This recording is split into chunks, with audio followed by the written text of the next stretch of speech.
Olá pessoal, tudo bem? Sejam bem-vindos mais a uma aula em vídeo. Meu nome é Rodrigo Reis, eu sou um dos professores de Ciências da Natureza aqui do AZ e hoje nós teremos uma aula incrível, uma aula sensacional.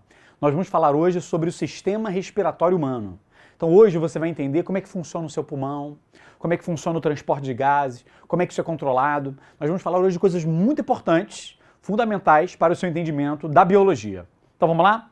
Primeira parte da aula, gente, nós vamos mostrar um pouco de como é a anatomia do aparelho respiratório humano e qual o caminho que o ar faz.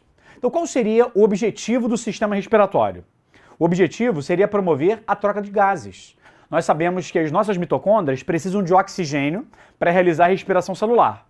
E como é que esse oxigênio chega até a mitocôndria? Ele chega através do sistema respiratório. Então, você vê o trajeto que o ar faz, ele vai chegar lá no pulmão, e do pulmão ele vai para o sangue, e no sangue ele vai ser conduzido até as células, no qual entrará ali na mitocôndria e rolará a respiração celular.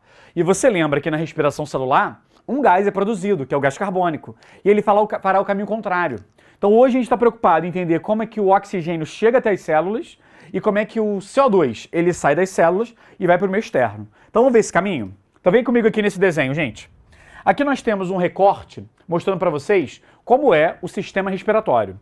Nós temos dois lugares por onde o ar pode entrar. O ar pode entrar por aqui, ó, que seriam as fossas nasais. E aqui nós temos a cavidade oral, também chamada de boca. Então você sabe que o ar pode entrar por aqui, ó, pelo nariz, ou o ar ele pode entrar pela boca. Mas galera, qual seria o lugar mais apropriado para o ar entrar? Seria por aqui, ó, pelas fossas nasais. Por quê? Porque nas fossas nasais rolam três coisas. Primeiro, você vai ver que na passagem do ar pelas fossas nasais haverá umidificação do ar. O ar ele vai ser umidificado. E as fossas nasais produzem muco que propiciam isso. Então você vê que se você introduzir agora, né, não no meio da aula, no meio da rua, mas você colocar o dedo na sua cavidade nasal, você vê que ela é úmida, ela é molhadinha. Quando o ar passa por ali, o ar também fica umidificado. E esse muco ele é produzido de maneira constante. Então ele vai dando conta dessa umidificação. Agora, se liga num detalhe. Quando você respira pela boca, imagina aquela noite que você que tá aí com rinite, né, tá com o nariz entupido, passa a noite toda respirando pela boca. Cara, como é que acorda a sua boca no dia seguinte? Ela acorda toda ressecada. Aquela sensação ruim. Por quê? O ar entrando e descendo pela boca, ele vai ressecar a saliva. Ela já não consegue ter essa renovação igual o muco da cavidade nasal. Então, o primeiro papel das fossas nasais seria a umidificação, coisa que a boca já não faz tão bem assim. Outra parada, o ar ele vai sofrer aquecimento. Ele vai ser aquecido nas fossas nasais. Isso vai propiciar as trocas, vai facilitá-las. E outro detalhe muito importante, gente, acontece a filtração do ar quando ele passa pelas fossas nasais. Você vai ver que o próprio muco, ele funciona como se fosse uma teia. Quando o ar entra e tem partículas de poeira, essas partículas ficam agarradas no muco. E também tem aqueles, né, cabelinhos do nariz que fazem a filtração. Agora, na boca, já não tem isso. Você vai ver que quando a pessoa está com rinite e dorme respirando pela boca, além da boca acordar seca, que a gente acabou de comentar, cara, a pessoa acorda com muita secreção. Porque essas impurezas do ar, elas não foram retidas logo na entrada. Elas vão lá para dentro. Então, quando a pessoa acorda no outro dia, além de estar com a boca ressecada, tá com aquela catarreira, né? Puxando aquela secreção toda. Coisa horrorosa. Então, gente, o ar, ele pode entrar pela boca, mas ele deve entrar pelas fossas nasais, que é o lugar mais apropriado. E daqui ele vai passar para a próxima câmara, né? Vamos lá no desenho? Vamos dar uma olhada ali no desenho? Ele vai passar para cá, ó. Para a chamada faringe. E é importante você lembrar o seguinte, que na faringe passam alimentos, né, sólidos e líquidos, e vai passar também o ar. Então a faringe é uma região que é compartilhada pelo sistema digestório e pelo sistema respiratório. E uma parada importante, qual é a grande função da faringe? Eu vou escrever aqui, ó, ela não está ligada à aula de hoje, ela está ligada à aula de digestão. A grande função da faringe, galera, seria a deglutição. É o lugar que você vai, ó, engolir as coisas. Então a faringe é importante para isso. E aí é bom você entender que algumas pessoas, às vezes, têm faringite. A galera chama de maneira genérica de, tô com dor de garganta. Tudo bem, tá com dor de garganta. Só que quando você tem uma dor na garganta e ela provoca desconforto na deglutição, quando você engole, ai, doeu. Provavelmente é um problema aqui, porque a deglutição é controlada pela faringe, tá legal? Agora um detalhe muito importante. A partir da faringe, o destino vai estar bem delimitado. Pode ir para o esôfago, que aí seria o sistema digestório, ou pode ir para a laringe, que é o sistema respiratório. Se a gente está falando de sistema respiratório, temos que vir para cá, para a laringe. E quem faz essa separação, gente? Se vai para a laringe, se vai para o esôfago. Quem faz isso é a chamada epiglote, que é uma válvula. Então, por exemplo, a epiglote está sempre aberta na entrada da laringe. Quando você engole algum sólido ou líquido, essa epiglote ela desce, né, ela funciona como se fosse uma válvula e ela tapa a entrada ali da laringe. E aí o conteúdo que você está ingerindo ele vai para o esôfago, protegendo então o sistema respiratório. Só que às vezes tem algum probleminha. Sabe aquela hora que você se engasga? Que você está tipo comendo um pedacinho ali de cenoura, tomando aquela Coca-Cola. Vai dizer que não aconteceu isso. Você está tomando um negócio e de repente aquilo cai, né, na sua laringe, porque houve uma falha nesse mecanismo, e aí você se engasga. Como os líquidos e sólidos não são bem recebidos nesse caminho aqui, o que seu corpo faz para se defender? Produz a tosse. E aí você começa a tossir. Rola aquela sensação de engasgo. Então a epiglote, gente, ela faz esse controle. Então é bom que ela esteja bem sintonizada. Então se a epiglote está fechada, o alimento vai passar para o esôfago. Se a epiglote está aberta, vai estar ali ó, a entrada da laringe aberta, que vai permitir esse trajeto aqui. Então vamos no desenho aqui? Vem aqui. Ó, então, ó, fossas nasais, faringe, e chegamos aqui, ó, na laringe. E um detalhe importante, vamos lá?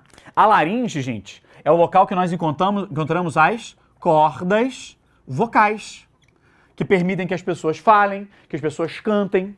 Então, quando a pessoa fala assim, estou com dor de garganta, pode ser um problema aqui. Se o problema causar dor na deglutição, é uma faringite. Agora, se o problema causar rouquidão, a pessoa tiver alguma mudança na voz, isso provavelmente é uma laringite. Então tem pessoas que estão com quadros virais aqui na laringe, e ela chega sem a voz, falando com jeito muito fino. Então é um problema aqui, tá legal? Agora, gente, a partir da laringe, com a laringe inclusive, só passa ar. E aí daqui nós vamos para a traqueia. Cara, e você já deve ter visto a traqueia. A traqueia seria essa rede aqui, ó, de caninhos, né? Um caninho formado por vários anéis. Então aqui nós temos a traqueia, muito bom. E, gente, eu queria lembrar duas coisas para vocês sobre a traqueia. Primeiro, a traqueia ela tem anéis. Esses anéis são feitos de tecido cartilaginoso do tipo hialino. Então são vários anéis ali. Já ouviram falar de um procedimento cirúrgico chamado de traqueostomia? Que a pessoa acessa, né, uma via respiratória por aqui?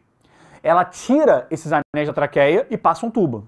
Isso é muito importante quando a pessoa tem algum problema aqui para cima. Por exemplo, quando a pessoa tem um edema de glote, há um inchaço ali do epiglote e é fechada essa passagem de ar. E aí, se eu não viabilizar uma entrada do ar, a pessoa vai morrer. Então, o que os cirurgiões fazem? Eles abrem uma entrada aqui. Então, eles criam uma via respiratória aqui embaixo, provocando um buraco aqui, ó, na traqueia. E o interessante é que para você falar, o ar tem que passar pelas cordas vocais. Se o ar está saindo aqui antes, né, da laringe, a pessoa não fala. Então a pessoa vai tentar falar e o ar não vai passar e não vai sair som. Como é que a pessoa faz para o som sair? Ela tapa esse buraco, ao tapar o ar vai passar pela laringe e ela vai conseguir falar. Então, gente, a traqueia ela tem esses anéis feitos de cartilagem hialina. Lembra disso? Vou até colocar aqui, ó, para você não esquecer. Então, vou botar aqui, ó, anéis de cartilagem hialina. E um outro detalhe muito importante é o seguinte: a traqueia por dentro, ela é revestida de um epitélio, que a gente chama de epitélio pseudo-estratificado ciliado. É importante você entender o ciliado. Tem vários cílios ali. Então esses cílios da traqueia, eles servem para filtrar o ar. Então quando a pessoa, por exemplo, inala o ar, tem partículas ali de impurezas e elas ficam agarradas nesses cílios. E esses cílios batem. Para quê? Para expelir essas impurezas todas, colocando todas elas para fora. Muito interessante isso. E depois da traqueia, olha aqui, ó. Há uma bifurcação dela, que nós vemos para os brônquios. E dos brônquios, quando ele entra no pulmão, né? Eu não desenhei o pulmão dos dois lados, só desenhei de um. Você vai ver que tem mais ramificações ainda, que são chamados, olha aqui, galera, bronquíolos. Eita! Então, olha aí. A traqueia se bifurca em 2 brônquios e cada brônquio se bifurca em vários bronquíolos. Esse é o trajeto que ela está fazendo. E os bronquíolos terminam em bolsas, chamadas de alvéolos, que eu coloquei aqui. E aí eu peguei um alvéolo, gente, e dei um zoom. Olha só que legal. Então essa bolsa verde aqui, ó, é um alvéolo. E os alvéolos, eles estão em íntimos contatos, né, com os capilares, que são aqueles vasos muito finos. E aí é bom te lembrar o seguinte. Gente, quando o sangue chega até o pulmão, ele é chamado de sangue venoso. É um sangue que tem um predomínio do gás carbônico e ele é pobre em oxigênio. E quando a gente inspira, o ar ele vai fazendo esse caminho aqui. E qual é o gás respiratório mais abundante da atmosfera? Você pode falar N2, mas o N2 não é um gás respiratório, a gente não usa. O gás respiratório que está em segundo lugar, né? Aliás, o gás que está em segundo lugar é o O2, mas ele é o nosso gás respiratório. Então, no ar atmosférico existe uma grande quantidade de oxigênio. Porém, o sangue que está chegando aqui, ó, que é venoso, ele tem uma baixa quantidade de oxigênio. E aí, o que o oxigênio faz? Ele sai da onde tem mais, olha aí, ó, e vai para onde tem menos.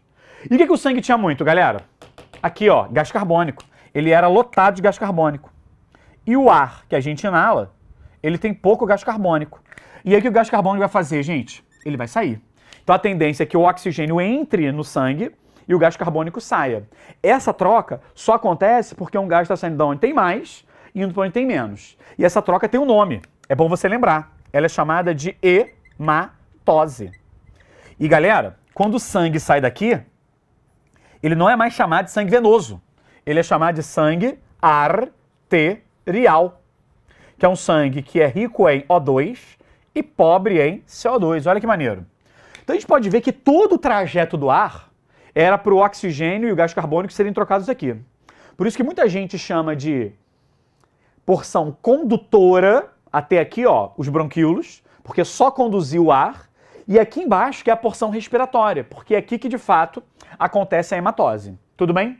E só chamando a atenção de mais algumas coisas aqui. Tá vendo isso aqui? É um músculo que separa o abdômen do tórax. Fica logo aqui abaixo do pulmão. Esse músculo é fundamental na respiração e ele é chamado de diafragma. Tá legal? Então o diafragma fica aqui, ó, o músculo que acaba controlando a respiração. E tá vendo essa membrana que eu coloquei aqui em vermelho ao redor do pulmão? Essa membrana protege o pulmão. É chamada de pleura. Tá bom, gente? Então, a gente finaliza esse bloquinho aqui e a gente se vê daqui a pouco no próximo vídeo. Até mais!